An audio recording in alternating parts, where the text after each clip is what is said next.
ಏನು ಸ್ವತಂತ್ರ ಹೋರಾಟದಲ್ಲಿ ಯಾವುದೇ ರೀತಿಯ ಕೊಡುಗೆ ಇಲ್ಲದಿರತಕ್ಕಂಥ ಭಾರತೀಯ ಜನತಾ ಪಾರ್ಟಿಯ ಮತ್ತು RSS ರವರು ನಮ್ಮ ಮುಂದೆ ದೊಡ್ಡ ಸವಾಲನ್ನೇ ತಂದಿಟ್ಟಿದ್ದಾರೆ.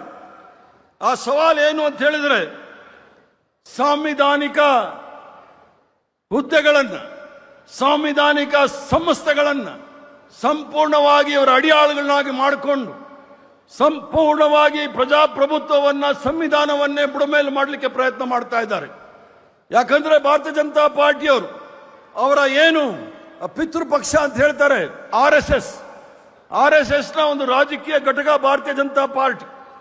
ತ್ರಿವರ್ಣ ಧ್ವಜದ ವಿರುದ್ಧ ಇದ್ದಂಥವ್ರು, ಸಂವಿಧಾನದ ವಿರುದ್ಧ ಇದ್ದಂಥವ್ರು, ಸ್ವತಂತ್ರ ಹೋರಾಟದ ವಿರುದ್ಧ ಇದ್ದಂಥವ್ರು ಇವತ್ತು ಯಾವುದೋ ವಾಮ ಮಾರ್ಗದಿಂದ ಬಂದು ಅಧಿಕಾರವನ್ನ ಹಿಡಿದು ಸಂವಿಧಾನವನ್ನು ಸಹ ಮುಗಿಸ್ಲಿಕ್ಕೆ ಹೋಗ್ತಕ್ಕಂಥ ಕೆಲಸ ಮಾಡ್ತಾ ಇದ್ದಾರೆ. ಇದು ತಮ್ಮ ಸ್ವಾತಂತ್ರ್ಯವನ್ನ ಕಿತ್ಕೊಳ್ತಕ್ಕಂಥ ಕೆಲಸ ಯಾರು ಬ್ರಿಟಿಷರು ಮಾಡ್ತಾ ಇದ್ರು ಅದನ್ನು ಮಾಡ್ಲಿಕ್ಕೆ ಹೊಡ್ತಾ ಇದ್ದಾರೆ.